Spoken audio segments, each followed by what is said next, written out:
Well, welcome. Thank you for meeting with us today.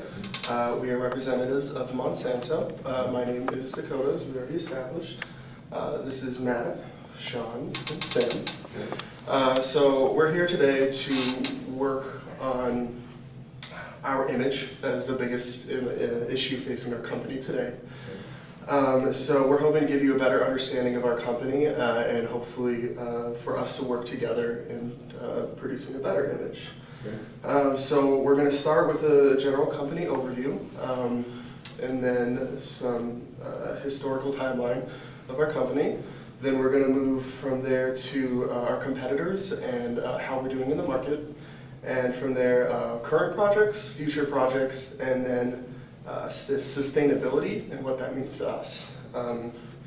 After that, we move to the image problem that we're facing and then what we want our image to be within society. Okay.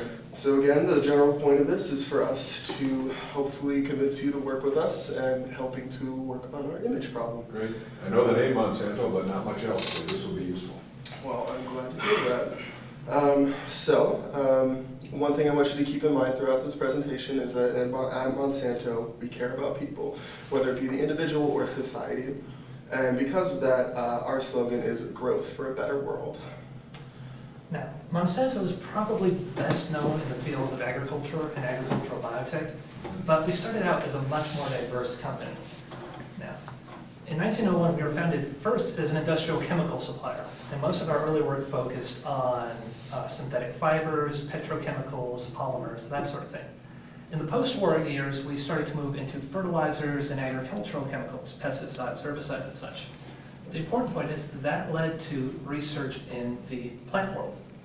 And in 1983, a Monsanto group produced the very first successfully genetically modified plant. And within a few short years, we managed to get to the first field-scale GM crop tests. And we decided that this was a very interesting field that we should continue in, and our business focus began to narrow more and more on the agricultural industry. And by '96, we purchased the company Agrecetus, which was a small seed producer. And this and a couple of other acquisitions led to Monsanto becoming the single largest supplier of seeds in the world, and not just GM seeds, conventional seeds as well. Now, our two biggest products or technologies are called Roundup Ready, which is an herbicide resistance gene, and BT crops, which are insect resistant. And now, these two technologies combined account for over 90% of the corn, soybean, cotton, sugar beet, and canola planted in the United States. Now, we don't hoard these technologies to ourselves. We license them out widely and readily to everyone, including our biggest competitors. So other seed companies. Other seed companies, yes. We want them to put this technology in their seed lines because we believe that people will find it useful and helpful. So you're effectively licensing the seed or the genetic technology? Correct. Okay. The genetics and the plant lines themselves are what we hold patents on, and we license those patents out to other companies. Now, in the States, our two biggest competitors are Syngenta and DuPont's Pioneer Corporation. Now, I don't know if you've realized, but of late, GM agriculture has had something of a slipping public image. So, it hasn't been all that great. And as you can see by these graphs, earnings in the field of biotech have not been doing all that well. However, Monsanto has been continuing to grow, even in this rather harsh market at the moment. Our stock has climbed, our revenues have climbed, and our overall worth has climbed. As of this morning, we're trading at about 110 a share and about 57 billion total.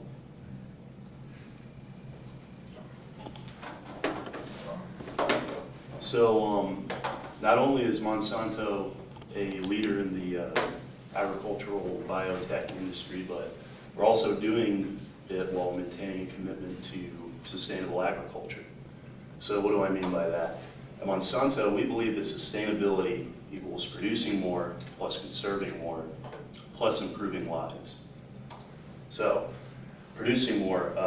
Currently, our goal is to double yields of our main crops by the year 2030. And so our main crops would be corn and oilseed and fruits and vegetables. And so we're currently investing largely in advanced plant breeding. And so that would be developing new and better, more effective genetically engineered seeds. We're also investing in biotechnology, such as herbicides, most notably Roundup. And also another project we're working on, we call them the Terminator seeds. The thing about Terminator seeds is they produce plants with sterile seeds, meaning that these plants can't reproduce. And the reason that is important is because it can prevent contamination of the wilderness around the crop. And so it basically keeps the crop within the area of the farmland. And currently that is not on the market. It's not perceived as very well by the public at the moment, but it may be a good product in the future. So is the absence of that a business problem? What problem is, you described the problem it's solving, but is that issue pervasive in agriculture? It's thought to be a problem by the public, but it's much less of a problem than they believe it to be. Yeah, it's mainly an image thing. Part of our public image is people are scared of genetically engineered fruits and vegetables, and so they don't want them contaminating or spreading beyond the farming area. Yeah. But we don't believe that's a problem, as we'll get to in a second. But, and then producing more, we're always looking into improving farm management practices and becoming more efficient. Conserving more. So not only do we plan on doubling our crop yields by 2030, but we plan on doing so while using 1/3 less resources than we are currently. And by that I mean water, land, and energy per unit produced. And so we're doing that by, again, developing better seeds, improving on-farm practices, because the more efficient you can make the farming process, it's a good thing. And then we're also trying to make these innovative tools and practices available to farmers around the world. And the main way we're doing that is by licensing out our seed to other companies, and also keeping it cheap and affordable, so whether you're a large-scale producer or a small local farm, you can still use our product. And finally, improving lives. So Monsanto has been a positive impact on the world, we believe, and we care about people. A couple examples of this. In 2013, our chief technology officer, Robert Fraley, won the World Food Prize for his for his advancements in the production of some of our main crops, and not only that, but the application of it to the real world. And another example is so first of all, 1 out of every 7 people in the world go to bed hungry, and of these people, the majority of them depend on rice and wheat as their main food crop. And so the Beach-Obola International Scholars Program, we're donating millions of dollars into developing more efficient ways to farm and produce these crops in order to help the world's food problem. And so we believe that Monsanto has had a very positive impact on the world.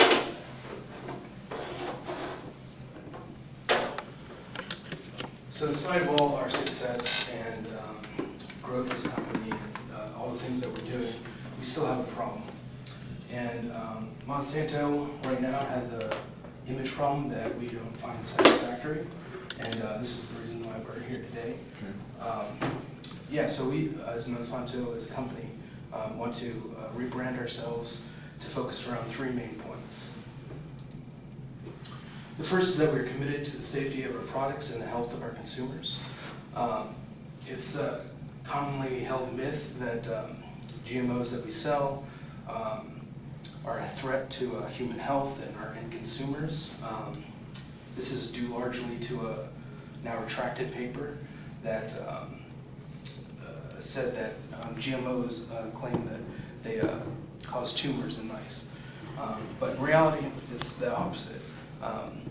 There have been over 2,000 papers and studies that have documented the fact that GMOs do not pose a health risk to human health.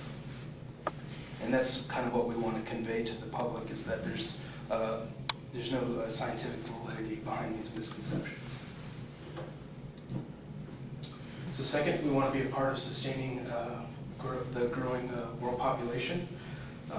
We live in a world that is facing many obstacles, unavoidable obstacles, with climate change, with exponentially growing world population, threatening food supply. We think that GMOs are a great option for helping to combat these issues. And our GMOs specifically are engineered to boost crop output and to a variety of different species, and to actually grow in less ideal conditions than what normal crops would be able to survive in. And so kind of what we as Monsanto want to be viewed as a company actively participating in helping solve this issue facing the world. Finally, we want to positively show that we're impacting our local communities. In addition to our world efforts, we want to show that we are actively, caring about our community where we live and work. Overall, Monsanto has a negative public perception, so we want to highlight some of the generous programs that we're participating in to help our local communities. One such program is the Monsanto Fund, which partners with local farmers to help direct funding to their local nonprofit organizations. We also care about high-quality science education for our kids. We do this by our MySci program, which helps bring science, engineering, technology, math to our local schools through a newly built research center. And through this research center, we believe we're giving teachers and students the tools and means necessary to succeed. And so in total, I believe that addition to all the things that we've talked about previously in helping us become a successful and growing company, that a positive rebranding will help us propel us into the future and be more profitable. Great. This is our last slide. We want to thank you again for meeting with us today. And the purpose of our meeting today is hopefully that we can work together in developing a marketing campaign to help this image problem that we're having. So to recover some of the points is that we as a company have been around for over 100 years. And in that time, we've been devoted to building our community, building the society, whether it be helping individual farmers or helping the larger populations. As far as competition, we are currently the most financially stable and growing still as a company. For projects, we have current projects that are helping to solve issues such as drought-resistant crops and frost-resistant crops to help people to help our crop yield. And then for future projects, we're helping things like educating the youth and helping to solve the world hunger crisis.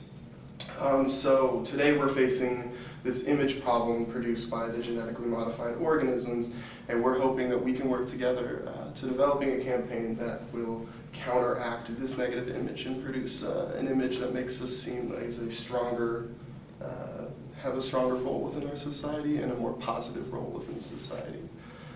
So before we conclude, we wondered if you had any questions on our company. A couple things that you said struck me as interesting. Could you spin back to the slide that had the financial results on this?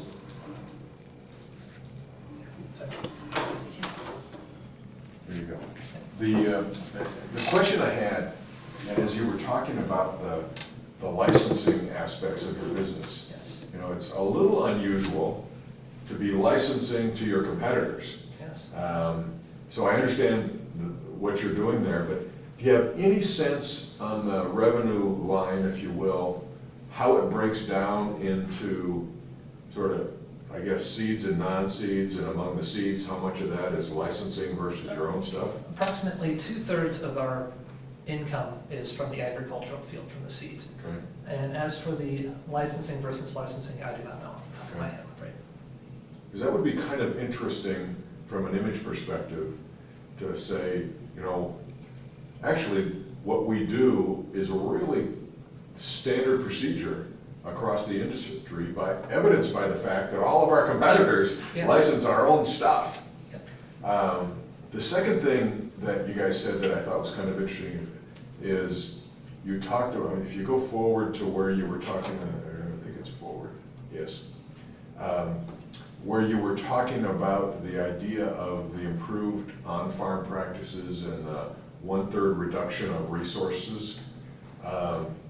You know, efficiency things like that are a two-edged sword, right? It says, okay, we need 1/3 less farmers, 1/3 less farmland, 1/3 less tractors, you know, parentheses, 1/3 less sales for John Deere, dot, dot, dot, dot, dot. How do you think about those kind of unintended consequences of that outcome, and how do you think that can play as an image, from an image perspective? Well, I don't believe that we will be having to lay anyone off, as, you know, the world's population is growing, and Well, not at Monsanto, but maybe at John Deere, right? Or maybe there'll be some farmers that don't play. We already have kind of the soil bank kinds of issues. well, in the future, there will be a increase in demand for more and more food as the population increases, and so that will require more and more farmers, unless you increase the Although that's efficiency. kind of a price thing too, right? At what price, and do we, but anyway, I understand. Yeah. Okay, I can't think of any other questions.